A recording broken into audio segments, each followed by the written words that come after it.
Disney parks have always been iconic because they're beautifully designed. Every park has fantastic views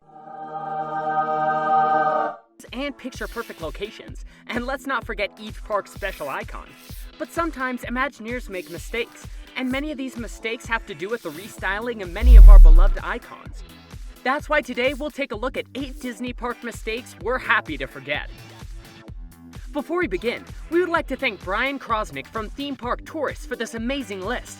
Please go check out the original article. We'll leave a link in the description. Don't forget to subscribe and hit that bell button so you can become part of our FPF notification squad. The Sorcerers Hat, Hollywood Studios, 2001 to 2015. They say it started very small, as most dreams do. Then the dream began to grow and come alive, touching every one of us, lighting up the sky. Join us this year as we celebrate the 100th birthday of the man who started it all.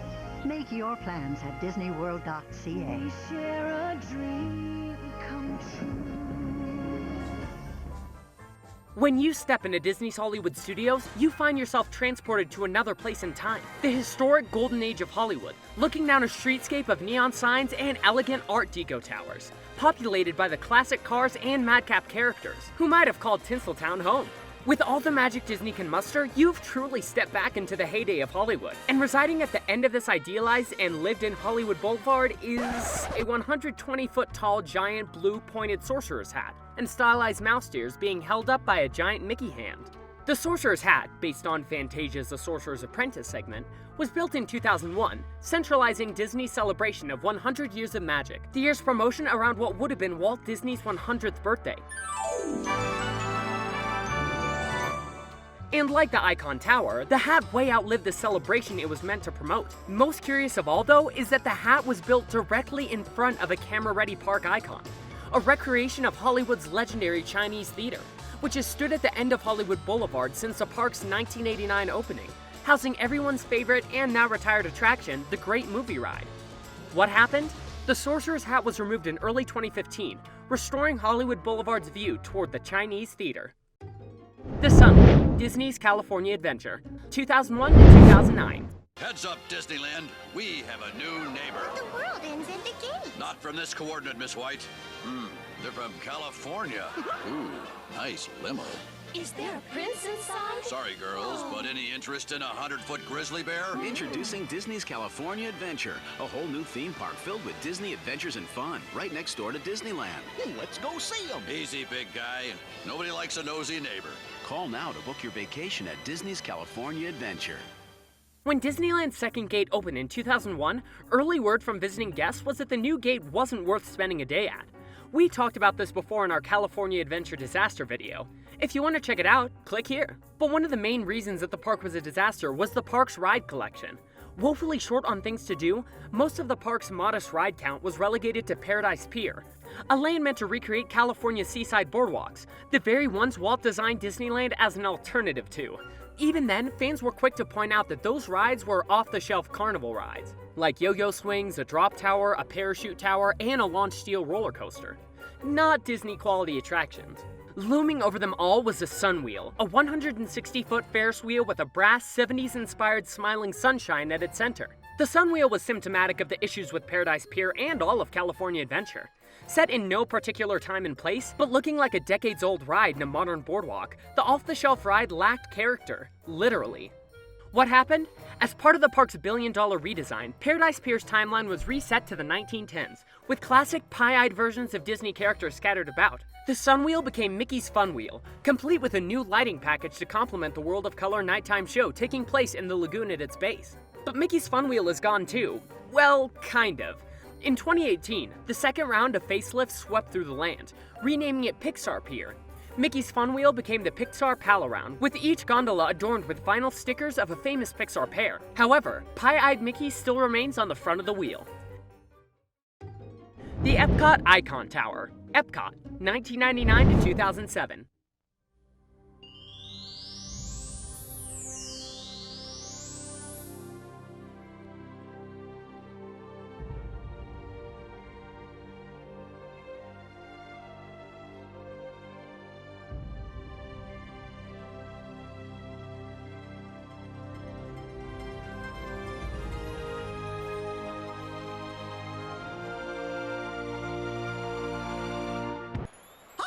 everybody. Here in Florida, we're celebrating the future hand in hand. So let the magic begin. Featuring the Walt Disney World Millennium Celebration, a worldwide tribute to the human spirit. When Disney set out to build their own permanent World's Fair, they made sure it included a visual icon, a role filled in the real World's Fair of yesteryear by the Eiffel Tower, Unisphere, and Space Needle, just to name a few. The glowing white, elegantly symmetrical geodesic sphere of Spaceship Earth isn't just a central landmark of Epcot. It's one of the most instantly recognizable architectural features in the country. Chances are, most Americans could identify the golf ball as belonging to Epcot, even if they've never experienced the spectacular dark ride it contains. But eager to re-energize the park on the doorstep of the 21st century, Disney christened Epcot as Disney World's resident festival park and home to the Millennium Celebration. A 257-foot-tall power was affixed to the 180-foot-tall sphere with Mickey's outstretched arm, a giant magic wand emitting a glittering 2,000 high above, and pixie dust settled onto the sphere. It's not that anything was particularly awful about the tower in isolation, but affixed to an iconic, classic, and elegant architectural marvel? What happened? After the Millennium Celebration, the 2000 was replaced with the word Epcot, something akin to a neon sign over the Cinderella Castle reading Magic Kingdom. Mercifully, the awkward sign was gone by Epcot's 25th anniversary celebration in 2007. Golden Space Mountain, Disneyland, 1998 to 2003. All the way to Disneyland in California. This Tomorrowland has gone through a lot of changes since it first opened in 1955. The challenge of Tomorrowland is that by the time you get it built, tomorrow can be today. What's an Imagineer to do? I'm here at Disneyland with Dave Fisher. So updating Tomorrowland, how do you do that? With a crystal ball? Actually, Tom, we used a history book. When we were thinking about renovating Tomorrowland, we wanted to create an optimistic vision of the future that would never become old. We were inspired by futuristic dreamers like Leonardo da Vinci, Jules Verne, and Walt Disney himself. The result is a land of the future that looks timeless.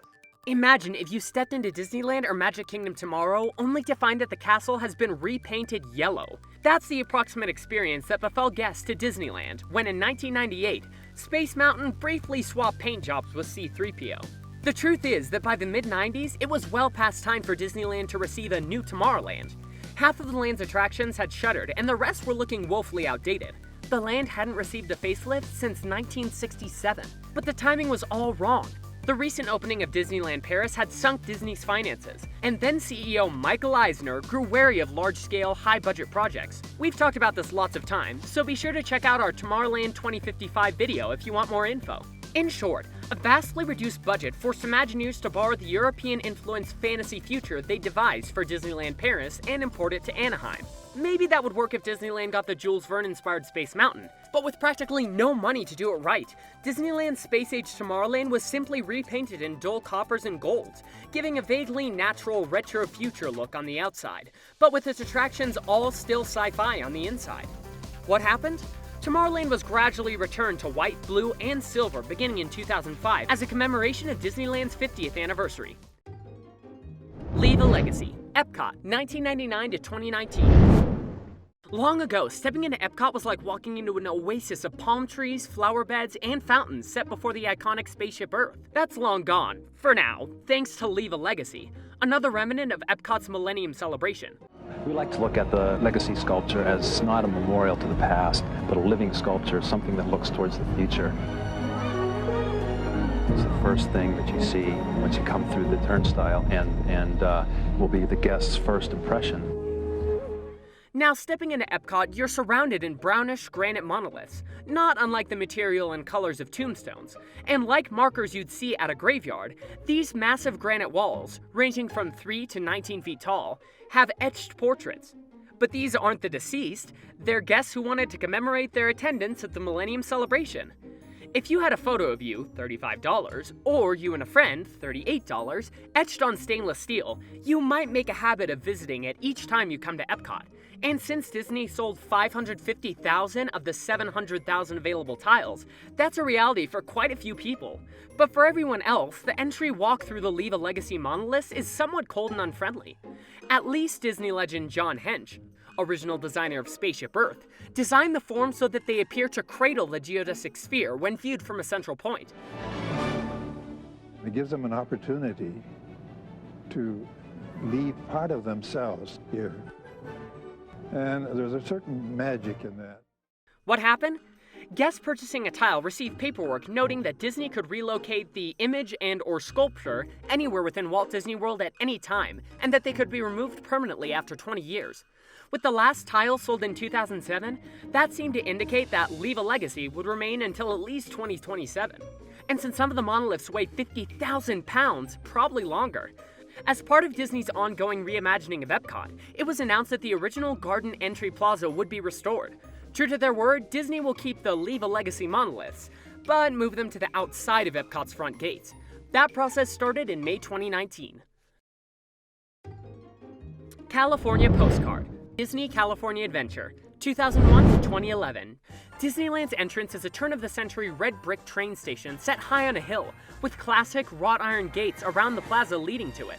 In 2001, the new Disney's California Adventure Park was built on Disneyland's former parking lot, with their entrances facing each other across a plaza. Well, you've got quite a little park here. Whoa, whoa, whoa, whoa, whoa, whoa. This is hardly a little park, Mr. Boswick. Disney's California Adventure covers 55 acres and has 22 rides, shows, and attractions. Each one is different. But while Disneyland's quaint entrance was understated, historical, and fanciful, the new Disney's California Adventure was built with an MTV attitude and shows it right away. The park's entrance is made from multiple layers. Giant letters that read California, soaring concrete walls embedded with the world's largest tile mosaics flanking the entry gates, a squashed and stretched cartoon interpretation of the Golden Gate Bridge, and a metallic stylized sun with twisting rays beyond. The idea is that when viewed from the center, these layers line up to create a giant postcard that guests can step directly into. It wasn't a bad idea. The problem was that guests arrive from the extreme sides and only see the effect dead on if they're leaving Disneyland Park. What's more, the bright, exaggerated comic book architecture was one of the things guests didn't like about the new park. What happened? As part of California Adventure's billion-dollar redo from 2007 to 2012, the postcard entry and the land it was made of, Sunshine Plaza, were demolished. In its place rose Buena Vista Street, a 1920s Los Angeles boulevard that's a perfect complement to Main Street. The park's entrance was restyled using the same Art Deco teal Pan-Pacific towers that serve as the entrance to Hollywood Studios, but they make even more sense in Anaheim. The California letters were donated to Cal Expo, where they serve as iconic entrance features. DisneyQuest, Disney Springs, 1998 to 2017. Hello, I'm Michael Eisner, and tonight I'm taking a jungle cruise. Actually, it's the virtual jungle cruise at DisneyQuest, the world's first indoor interactive theme park. When downtown Disney's glowing West Side 90s playground opened, one of its icons was one of the most mysterious attractions Disney had ever designed, a giant asymmetrical teal cube looming over downtown Disney's, simply reading DisneyQuest. A generation of Disney Parks guests longed to know what was within this enigmatic structure. The answer? Part arcade, part funhouse, part technological showplace, all Disney. Hello, I'm Michael Eisner. I'm here in the virtual reality studio where Disney Imagineers are creating a whole new world of storytelling. Tiny TV screens inside this headset actually allow you to step into the world of Aladdin on a magic carpet ride. It's called virtual because it's a world which only exists inside a computer. Reality because unlike film or television, you see not just what's on the screen, but what's above, around, and behind you. And you control when you return to the real world. I wonder where the exit is. Oh well, welcome to the wonderful world of Disney. The long and short is that DisneyQuest was Disney's attempt to break into regional entertainment, with ambitions to open interactive indoor theme parks in the downtowns of major cities across the country and globe. Imagine Charlotte, Columbus, San Francisco, Austin, Chicago, and Philadelphia. Each having massive DisneyQuest buildings appear in their respective downtowns, luring locals and tourists alike. And inside the two realized locations, Orlando and Chicago, DisneyQuest was astounding for about 2 years. Apparently, having learned approximately nothing from the Tomorrowland problem, DisneyQuests were built on cutting-edge technology like virtual reality that were still in their infancies, just a few years before iPhones, HD TVs, and household Wi-Fi would jumpstart an exponential growth of technology. And DisneyQuest just couldn't keep up without major, continuous investment that Disney was never going to provide. What happened? The Chicago location folded in 2001 after just 2 years. But that's merciful compared to the Orlando location, which fared much worse because it stayed open for 16 more years without an update. When it finally closed in 2017, the technology inside was nothing short of embarrassment, and the whole place reeked of 90s design. It was practically robbery that Disney charged an admission fee to get in. That said, its replacement, a completely new building called the NBA Experience, charges just as much as DisneyQuest did, and simply features an arcade and Instagrammable moments. At least DisneyQuest was nostalgic and had so bad it's good appeal. Castle Cake, Magic Kingdom, 1996 to 1997. Hello, I'm Roy Disney, Vice Chairman of the Board of Directors of the Walt Disney Company. Let me be the first to welcome you as we celebrate the 25th anniversary of Walt Disney World. Anyone who loves Disney parks knows that Disney parks love celebrations. In fact, most of the things on this list have been limited time overlays or additions meant to tie into Disney's ever-changing seasonal and annual promotions. But the biggest of all must be the infamous Castle Cake. Baked to celebrate Disney World's, and thus Magic Kingdom's, 25th anniversary, the 185-foot-tall Cinderella Castle was entirely transformed with 400 gallons of bright pink paint, inflatable icing, gumdrops, sprinkles, lollipops, and giant cupcake toppers. For the 25th anniversary, the Walt Disney Imagineers outdid themselves. They turned Cinderella Castle into a gigantic birthday cake. What happened? Unlike some of the other overlays on this list, the Castle Cake wasn't just a frustration for Disney Parks fans who care about sightlines, architecture, and history. It was a major frustration for many guests from around the world. Think about it.